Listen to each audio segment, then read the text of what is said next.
Anderson Tendulkar trophy উন্মোচনের কথা ছিল test championship ফাইনালের চতুর্থ দিনে লাডার্সে, কিন্তু নির্ধারিত দিনে কোনো আনুষ্ঠানিক আয়োজন হয়নি। জানা গেছে, আহমেদাবাদে ঘটে যাওয়া ঘটনায় বিমান দুর্ঘটনার কারণে ট্রফি উন্মোচনে অনুষ্ঠান পিছিয়ে দিয়েছে আইসিসি।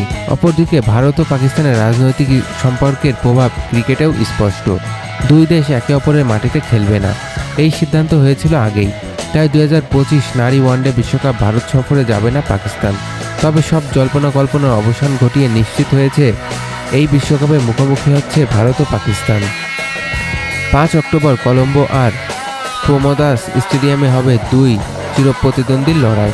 আয়োজক ভারত হলেও পাকিস্তানের সব ম্যাচই হবে শ্রীলঙ্কায়। ফলে যেসব দল পাকিস্তানের বিপক্ষে খেলবে তাদের যেতে হবে শ্রীলঙ্কায়।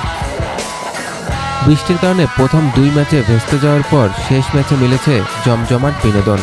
তৃতীয় টি-20তে রান বন্যায় ম্যাচে আয়ারল্যান্ডকে হারিয়ে 1-0 ব্যবধানে সিরিজ জিতে নিয়েছে ওয়েস্ট ইন্ডিজ।